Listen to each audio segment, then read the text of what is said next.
Assalamualaikum warahmatullahi wabarakatuh. Bismillahirrahmanirrahim. Innal hamdalillah nahmaduhu wa nasta'inuhu wa nastaghfiruh wa na'udzu billahi min shururi anfusina wa sayyiati a'malina. Man yahdihillahu fala mudilla lahu wa man yudlil fala hadiya lahu. Asyhadu an la ilaha illallah wahdahu la syarika lahu wa asyhadu anna Muhammadan 'abduhu wa rasuluhu la nabiyya ba'dah. Allahumma salli wa sallim ala Muhammad wa ala alihi wa ashabihi wa mawalah. Ma'asyiral muslimin rahimakumullah. Alhamdulillah, saat ini kita berada di masjid ini untuk mengingat Allah. Semoga hati kita menjadi tenang dan memperkokoh iman kita kepada Allah Subhanahu wa taala, sehingga ada kekuatan pada diri kita untuk senantiasa merealisasikan amal soleh dalam hidup dan kehidupan kita ini. Dan kita termasuk hamba Allah yang bahagia, yang selalu beruntung dalam mengarungi perjalanan hidup dan kehidupan ini. Bapak dan saudara sekalian yang kami hormati, kajian kita malam hari ini masih berhubungan dengan upaya-upaya kita untuk memperbaiki hati kita, membangun hati kita agar kita memiliki hati yang salim, agar kita memiliki qalbun salim, sehingga pada saat kita menghadap Allah Subhanahu wa taala kelak kita menjadi manusia-manusia yang bahagia karena kita mampu mengantarkan hati kita ini bersih, mengantarkan hati kita ini sehat. Dan hati yang bersih dan sehat ini adalah hatinya orang-orang yang beriman. Bapak dan saudara sekalian, sifat-sifat orang yang memiliki hati yang salim, hati yang sehat ini kemarin ini sudah kita sampaikan, yaitu hati yang sehat itu akan senantiasa siap menerima kebenaran. Itu yang pertama dan sudah kita jelaskan pada waktu yang lalu. Sekarang ciri yang kedua atau sifat yang kedua bagi hati yang sehat, hati yang dibimbing oleh wahyu, oleh petunjuk Allah Subhanahu wa taala, sehingga menjadi bersih. Ciri yang kedua adalah hubbul haqqi wan syirahus sadri lil Islam. Bahwa hati yang sehat itu mencintai kebenaran dan berlapang dada, terbuka untuk menerima Islam ini. Bapak dan saudara sekalian, kalau hati kita ini bersih, hati kita ini sehat, maka kita akan mencintai kebenaran. Jadi bukan sekedar menerima kebenaran, tetapi lebih lanjut lagi adalah mencintai kebenaran itu sendiri. Dada kita ini terbuka, berlapang dada, lapang dada dalam menerima Islam itu sendiri. Bahkan Islam itu kita rasakan sebagai sebuah kebutuhan yang primer, kebutuhan pokok, kebutuhan yang mendasar dalam hidup dan kehidupan ini. Bapak dan saudara sekalian, kalau kita merasakan bahwa Islam itu adalah sebuah kebutuhan, bahkan merupakan sebuah atau sesuatu yang kita pentingkan di dalam hidup ini, sehingga kita mau bersusah payah untuk menerima, untuk mendapatkan Islam ini, maka itu satu indikasi bahwa kita memiliki hati yang sehat. Tetapi apabila Islam ini terasa menjadi beban yang menyesakkan dan menyempitkan, bahkan mungkin Islam itu adalah mengganggu saja, ngerepoti, buat repot hidup dan kehidupan ini, maka satu indikasi bahwa kita ini memiliki hati yang sakit, hati yang tidak sehat. Dan ini adalah hatinya orang-orang yang munafik. Hati-hati orang munafik, hati-hati orang kafir. Orang-orang munafik itu melihat Islam itu menjadi momok, menjadi beban yang memberatkan. Kalau bisa dijauhi, disingkiri, dianggap mengganggu. Begitulah orang kafir. Orang kafir itu melihat Islam itu adalah sesuatu yang harus dimusuhi. Nah, Bapak sekalian, dihindari, dimusuhi. Nah, ini orang-orang yang kafir, yang hatinya tidak sehat. Hati orang yang Islam, hati orang yang beriman, hatinya orang-orang yang hati yang sehat, maka dia akan mencintai kebenaran itu dan akan berusaha mau berkorban dan mau berjuang untuk mendapatkan, memperoleh kebenaran itu sendiri dan mempertahankannya. Amin. Bapak dan saudara sekalian yang saya hormati,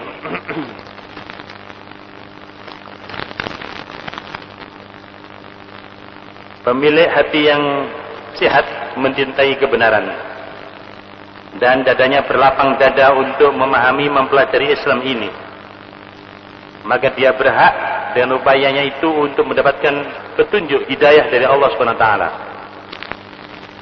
Ini.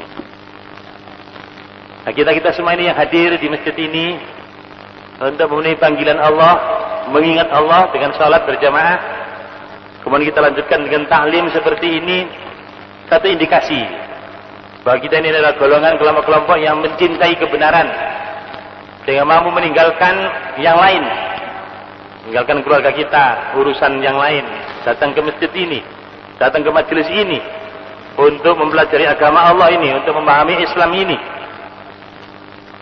Dan ini bukan segera sebuah tradisi, tapi menjadi sebuah kebutuhan, bahkan merupakan sebuah kepentingan di dalam hidup ini, sehingga kita mau mengorbankan baik waktu maupun tenaga maupun dana agar dengan demikian Allah SWT meneteskan hidayahnya kepada kita semua ini.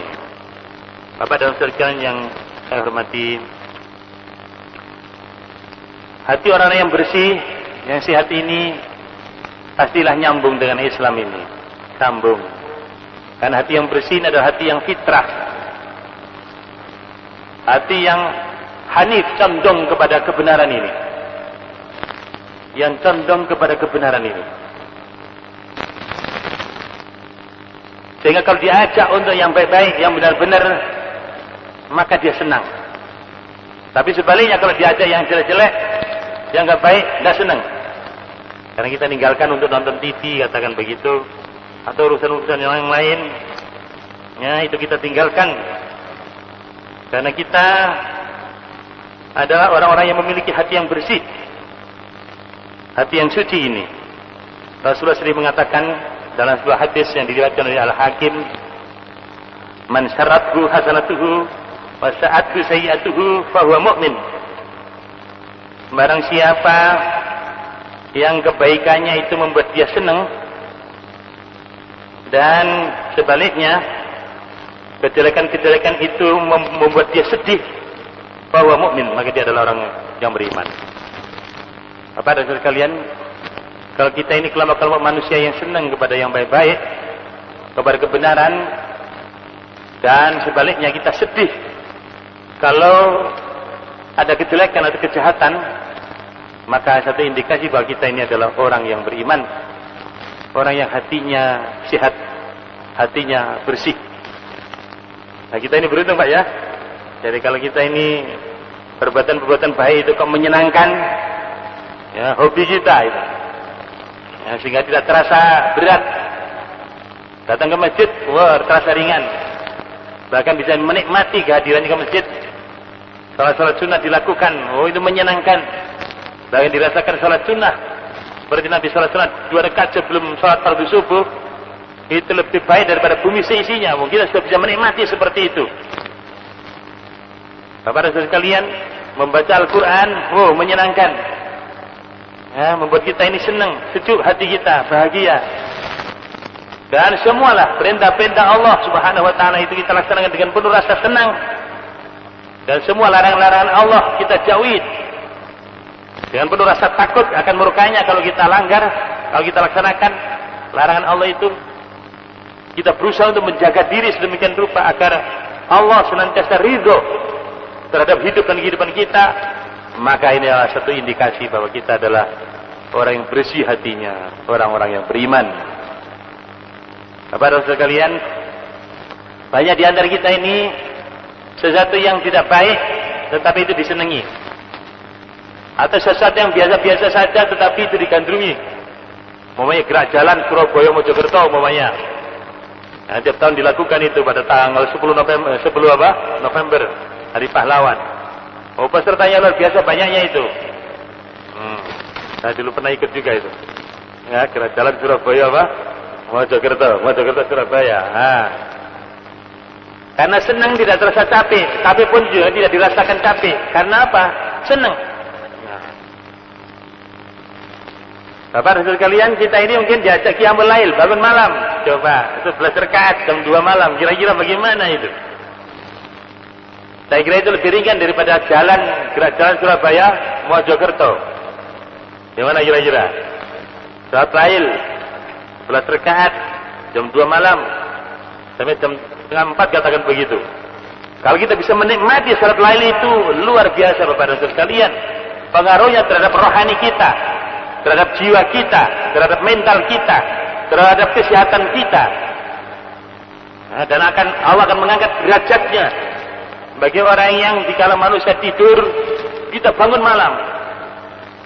Nah, perintah-perintah Allah yang seperti ini kalau kita perhatikan sedemikian rupa Bapak dan saudara sekalian yang kami hormati, dan kita lakukan dengan rasa senang, nah, sehingga tidak ada kebosanan, kejenuhan, bahkan kita bisa menikmati dan berusaha untuk mengulang-ulang, karena kenikmatan itu bisa kita rasakan dan betul-betul kita rasakan, maka sungguh ini satu indikasi keimanan kita. Indikasi apa Pak? Keimanan kita ini. Nah, tapi kalau diajak salat berjamaah saja sumpet mungkin anak kita enak ke masjid, aduh wegah. Nah, ini Pak, ini harus kita tahu itu. Oh, itu sinyal ini. Sinyal bahwa hati anak-anak kita ini sakit. Berarti iman belum bersemi di dalam dada anak kita. Berarti pendidikan kita selama ini baik langsung maupun tidak langsung belum mampu mengantarkan putra-putri kita ini memiliki hati yang sehat, memiliki iman yang baik, sehingga diajak yang baik masih berat. Maka di sini menjadi kewaspadaan bagi kita semuanya. Kalau anak-anak kita ini berat sekali untuk diajak, untuk mendekatkan diri kepada Allah SWT, maka itu sinyal tanda bahwa anak-anak kita ini masih sakit hatinya, dan mereka pasti condong dan cenderung kepada kejelekan-kejelekan dan kejahatan-kejahatan. Akan mudah untuk melanggar maksiat kepada Allah Subhanahu wa taala. Bapak dan sekalian, orang-orang yang memiliki hati yang sakit, wa amma sahibul qalbi sakin fatarahu yakrahul haqqa wa yadiku sadruhu li sima'il Islam. Ada orang-orang yang memiliki hati yang sakit, maka kita lihat bahwa mereka itu enggan atau benci kepada kebenaran itu sendiri, dan sempit dadanya untuk mendengarkan Islam ini, apalagi melaksanakan Islam. Nah, itu Bapak dan Saudara sekalian kami hormati, ya, kita bisa melihat itu nanti, sehingga dengan demikian kita harus berupaya. Kalau ada indikasi-indikasi sakit, segera disembuhkan. Ya, segera disembuhkan. Ya, dengan apa?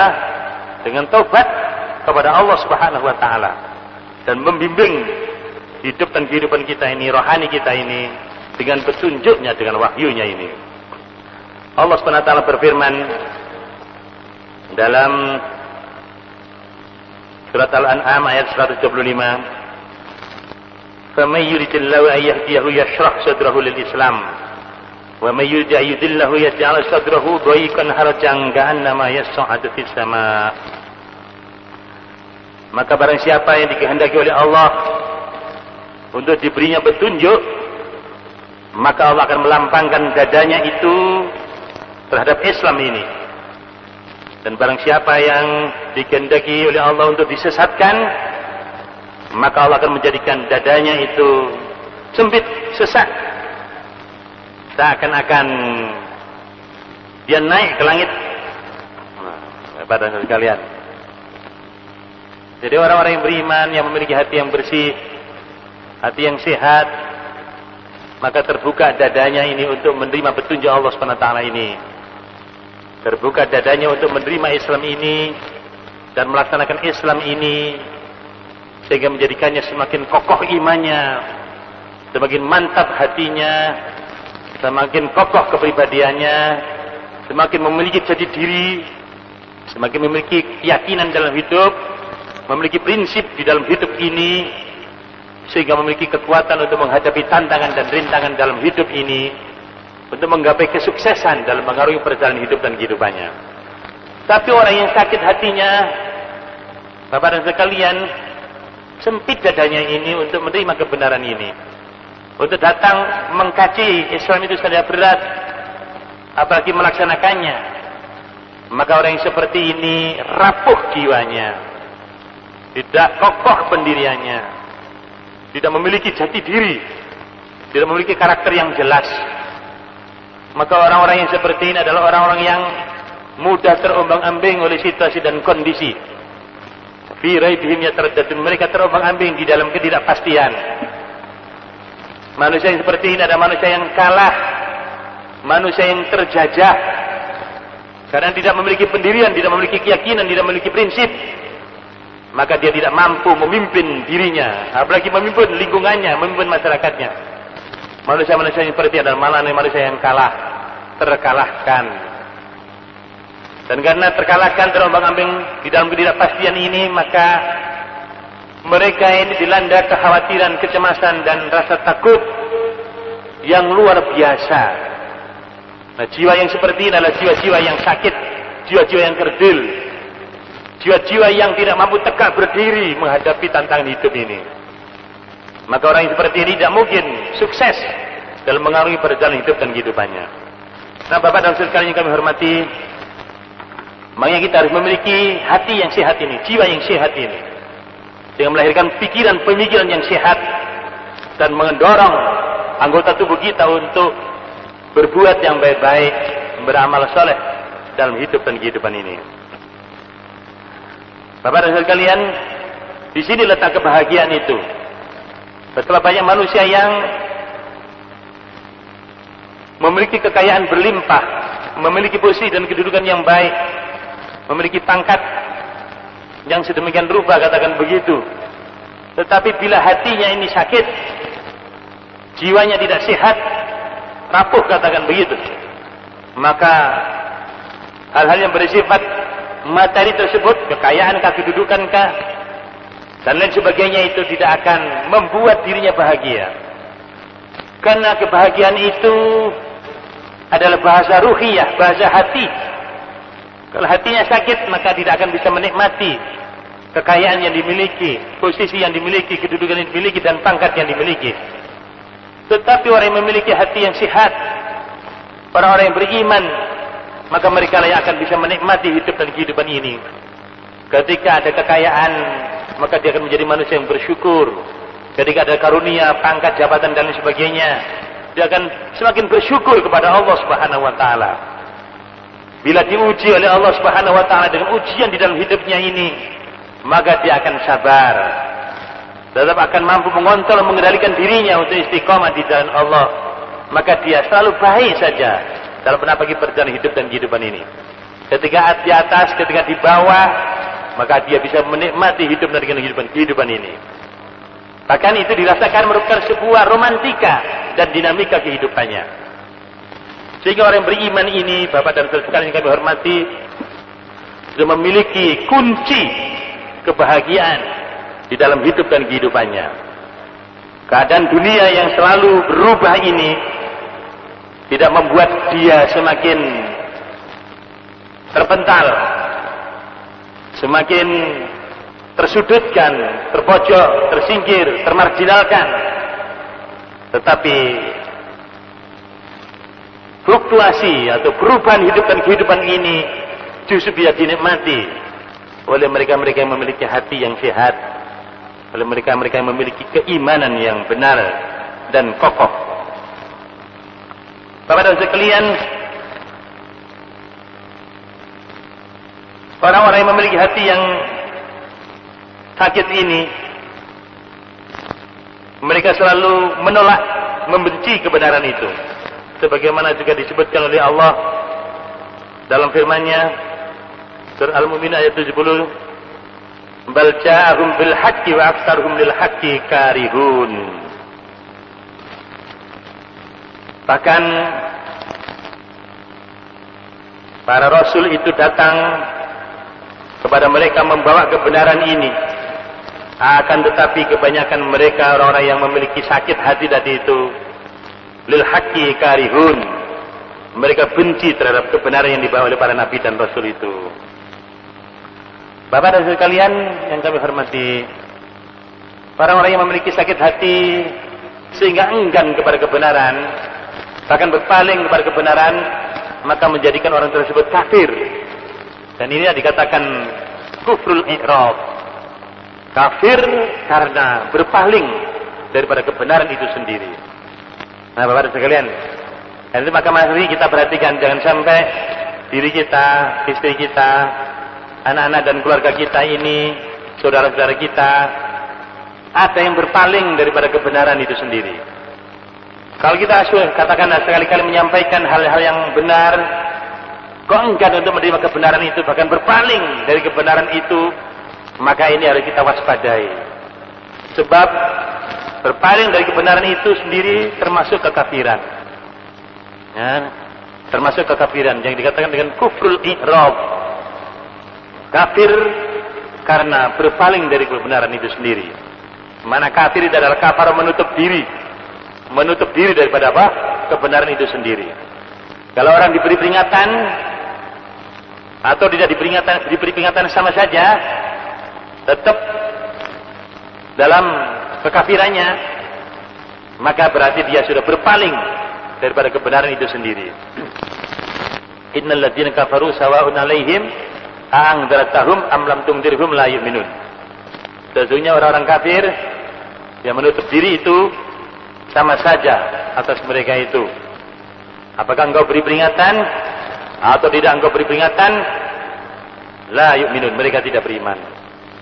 Bapak dan sekalian yang kami hormati, di ayat yang lain Allah mengatakan walladzina kafaru amma unziru mu'ridun. Ayat dalam surat Al-Ahqaf ayat 3. Dan orang-orang kafir itu terhadap apa yang diperingatkannya kepada mereka itu mu'ridun, mereka berpaling. Jadi kalau ada keluarga kita kalau diingatkan terhadap ayat-ayat Allah malah berpaling, maka ini merupakan sesuatu yang bahaya, sesuatu yang sudah sangat bahaya. Dan mungkin ini tidak menjadi perhatian kita. Nah, ayo nak kita sholat. Siapa sih? Mungkin ada ucapan atau kalimat dari anak-anak kita yang seperti itu, tapi kita mungkin belum merasakan bahwa itu adalah sangat berbahaya. Itu adalah berbahaya, karena ini sudah merupakan satu pengingkaran terhadap peringatan ya, ayat-ayat Allah kepada anak dan keluarga kita ini. Kadang-kadang kita ini belum mampu untuk menangkap hal-hal yang membahayakan seperti ini. Nah, kita ini masih kadang-kadang terpengaruh oleh hal-hal yang kita anggap penting, yaitu bersifat duniawi saja. Tapi hal-hal yang bersifat ruhiyah ini, yang bersifat keimanan ini, tidak menjadi kesadaran kita. Dan kalau ada anak keluarga yang menjadi tanggung jawab kita ingatkan dengan ayat-ayat Allah, tetapi mereka mengingkari, itu masih belum kita anggap berbahaya. Ya Pak, ada ya? Yang itu ya? Masih belum kita anggap berbahaya. Anak-anak kita ajak, nah ayo kita menutup busana muslimah, menutup aurat kita dengan busana muslimah. Mungkin kita ingatkan, kok anak-anak kita ingatkan siapa sih? Busana muslimah itu kuno, loh mungkin begitu Pak, kuno, sesuai dengan seliranya, sesuai dengan harapannya. Bapak-bapak dan saudara sekalian, Keadaan seperti ini, keadaannya sudah genting terhadap persoalan rohani kita ini, persoalan rohani anak-anak kita ini. Ya, jadi kalau anak-anak kita ajak untuk menutup auratnya, untuk melaksanakan perintah Allah, melaksanakan hijab ini, kok ditolak, bahkan wah apa saja sih bapak itu umpamanya mengerepoti saja itu, ya mengganggu saja. Nah, ini harus waspada kita, ya, bahwa ini merupakan sebuah kerusakan, bukan kerusakan fisik. Kalau kerusakan fisik mudah diperbaiki, ini adalah kerusakan rohaniah.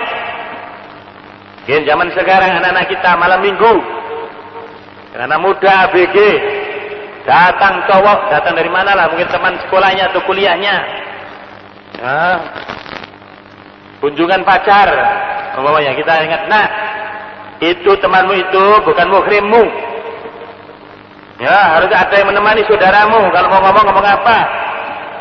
Jadi kalau kita malah kita serahkan, silakan dibawa kemana saja terserah.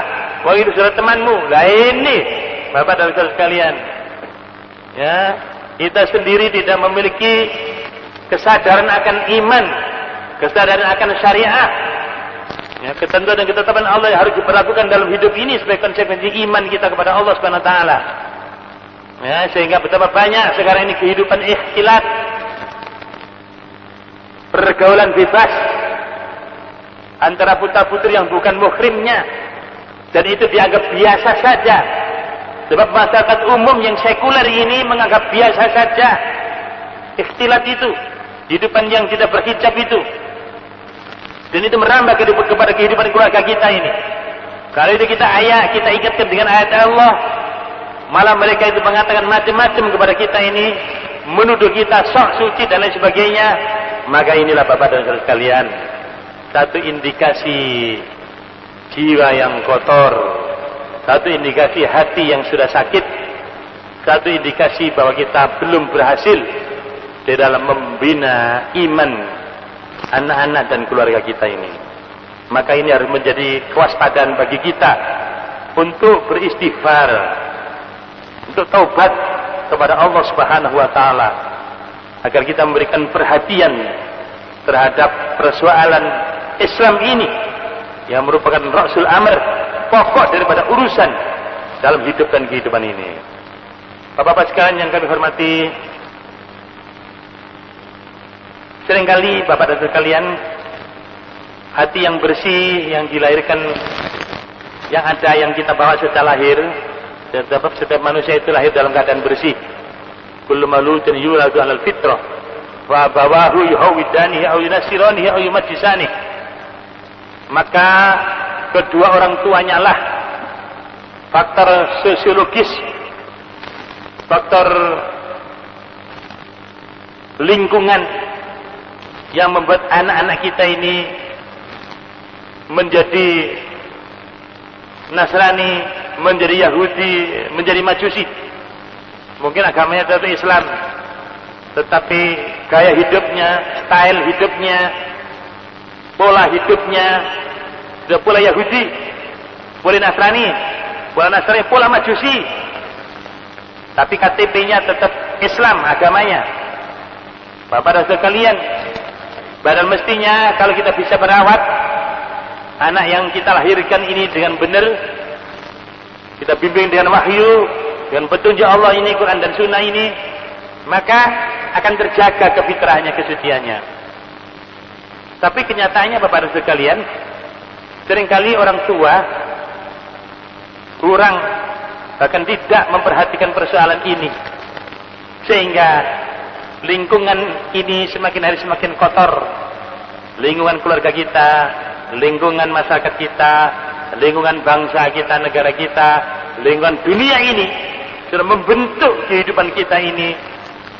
Secara tidak kita sadari, kita ini berbuat seperti mereka, mesti seperti mereka, sehingga sudah melanggar dari ketentuan dan ketetapan Allah.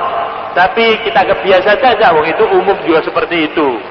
Nah ini namanya secara kita sadar, ternyata lingkungan ini yang tidak kondusif untuk pertumbuhan Islam ini ini kita anggap biasa dan itu sudah membentuk diri, keluarga dan anak kita dan seterusnya, dan itu sudah melanggar dari syariat Allah, tapi itu menjadi kita anggap biasa saja. Nah, di sinilah Bapak dan Ibu sekalian, bahwa ternyata lingkungan itu penting, situasi dan kondisi keluarga itu penting, situasi masyarakat itu penting, sebuah bangsa pemerintahan itu penting. Kalau kepemimpinan itu dalam rangka membawa wahyu ini, petunjuk Allah itu, sehingga itu mempengaruhi kehidupan politiknya, kehidupan ekonominya, kehidupan sosial budayanya, kehidupan pendidikannya, kehidupan masyarakatnya, keluarganya, dan seterusnya, maka beruntunglah kita. Tetapi apabila tidak, bukan petunjuk Allah yang dibawa, yang membangun spiritnya, kepemimpinannya, sistemnya, sosialnya, keluarganya, dirinya, maka di sini Bapak dan Saudara sekalian, bahwa untuk membawa Islam itu yang sesungguhnya maka menjadi aneh dan lebih lanjut lagi menjadi berat.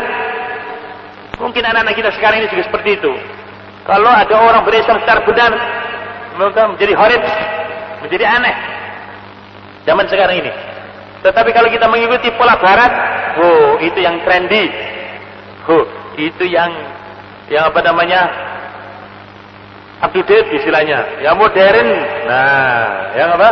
Yang modern, yang buka-buka aurat, yang bergaul bebas, ya, yang mengumbar hawa nafsu, yang mengikuti selera setan. Nah, ini kebebasan zaman sekarang ini, dan itu yang ada di media-media cetak, elektronik, di radio, di TV, di koran, di majalah, dan dalam pergaulan hidup dan kehidupan ini. Dan itu yang membentuk pemahaman kita, pemikiran kita, dan itu yang menjadi keyakinan, dan akhirnya menjadi perilaku, dan akhirnya kita anggap biasa, Bapak dan sekalian.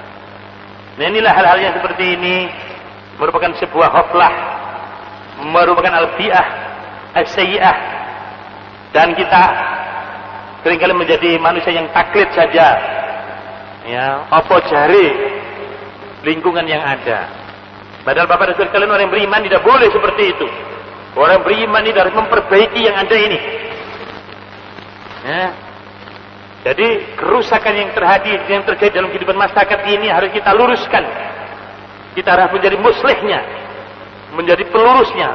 Kita harus memperbaiki keadaan masyarakat yang seperti ini. Mulai dari diri kita, anak kita, keluarga kita, kemudian ini menular ke kiri kanan tetangga kita, ke sana famili kita, dan seterusnya dan seterusnya. Kalau kita jamaah masjid ini, katakan begitu Bapak sekalian, ya, karena adanya iman, maka kita akan berusaha untuk mengajak dakwah da'ilallah, mengajak kepada Allah ini. Maka mesti jamaah masjid kita ini, Pak, jamaah inti kita ini, ya bertambahlah dari 40 orang, ya seminggu ya jadi 80 orang lah. Masa seminggu satu orang gak bisa ini, kira-kira ya targetkan lah. Kalau waktu seminggu ngejak lah, anaknya kah, kakeknya kah, tantenya, omnya, itu ke masjid ini, itu berjamaah. Ya, minggu berikutnya tambah lagi, ya, ngejak lagi berikutnya menjadi 160 orang, kan mesti begitu. Ya, jangan sampai masjid-masjid yang dibangun besar begini kosong, plaza-plaza penuh, diskotik malam-malam hari jam 12 malam penuh. Loh Pak, masjid-masjid kosong, nggak ada yang qiyamul lail. Lalu apa bedanya qiyamul lail bertahajud dengan ke diskotik itu? Apa bedanya?